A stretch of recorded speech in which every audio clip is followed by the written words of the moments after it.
Thank you to the band for that message. Our Bible reading this morning is Psalm 46. God is our refuge and strength, an ever-present help in trouble.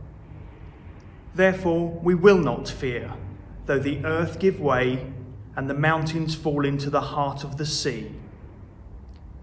Though its waters roar and foam, and the mountains quake with their surging. There is a river whose streams make glad the city of God, the holy place where the Most High dwells. God is within her. She will not fall. God will help her at break of day. Nations are in uproar. Kingdoms fall. He lifts his voice, the earth melts. The Lord Almighty is with us. The God of Jacob is our fortress. Come and see what the Lord has done, the desolations he has brought on the earth. He makes wars cease to the ends of the earth. He breaks the bow and shatters the spear. He burns the shields with fire. He says, "Be still and know that I am God. I will be exalted among the nations. I will be exalted in the earth. The Lord Almighty is with us. The God of Jacob is our fortress." The coronavirus pandemic is confusing and frightening for hundreds of millions of people. That is not surprising. Many around the world are sick, and many others have died. Unless the situation changes dramatically, many more will fall ill and die around the globe. This crisis raises serious medical, ethical, and logistical questions. But it raises additional questions for people of faith. Where is God in all of this? This, I guess, is a question that has been asked over the years many times in the face of adversity. In fact, in Psalm 10, verse 1, the psalmist says, "Why, Lord, do you stand far off? Why do you hide yourself in times of trouble?" Many of us will have wrestled this week with the notion that at the time our community needs us most, we've closed our doors.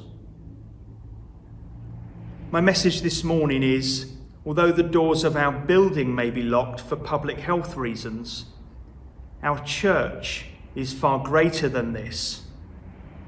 Our church is a community of individuals, people of faith who are called to be salt and light in the places we live and to the people we interact with.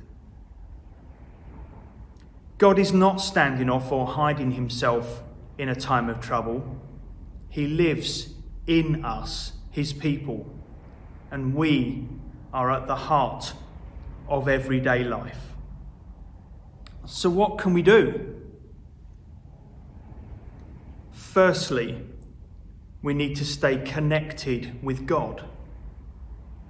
In his address last Sunday, Pope Francis said, "United to Christ, we are never alone." So let's make additional efforts to remain connected to God during this period. Those of us who were junior soldiers promised at that time to pray and to read our Bibles. And never more has this been more important for us. We're blessed to have some incredible technology now, and I would urge you to stay connected through listening to and sharing these regular Sunday virtual services. And also to find creative ways to meet for house groups. Our own house group is planning to use video conferencing software next week so that we can still share in discussion and prayer. Secondly, we need to stay connected with each other. I don't know about you, but I've been incredibly encouraged over the last year at the number of new people who have found community at Chelmsford Salvation Army. We heard Jono's testimony last Sunday.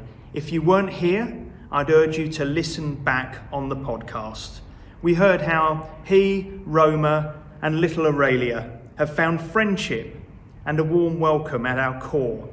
And of course, there are many others too. We need to stay connected with each other during this time. Make a phone call, write a letter, send a card, send an email, FaceTime, or arrange to meet up in the park, keeping an appropriate distance apart, of course.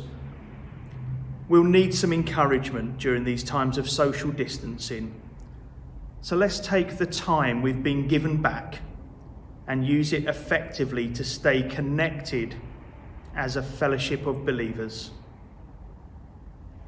Finally, we need to stay connected with our communities. Several years ago now, the Salvation Army used an advertising slogan: "Where there's a need, there's the Salvation Army." During these days, there will be many needs, and it will be less likely that we'll be in a position to respond centrally. But more likely, you will be able to respond locally. Help and support your neighbours in practical ways. Join with groups in your local community to respond to whatever situations you can. It was Evangeline Booth who said, "There is no reward equal to that of doing the most good to the people in the most need."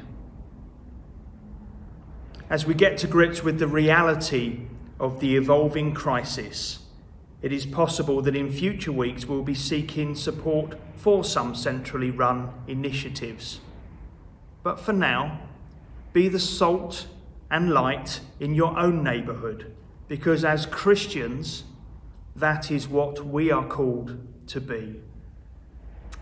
So in proper Gene Bradbury style, let me sum up my message this morning. Stay connected with God, stay connected with each other, stay connected with your community. And may God help us through his Holy Spirit to be what he needs us to be in the coming days. May God bless you.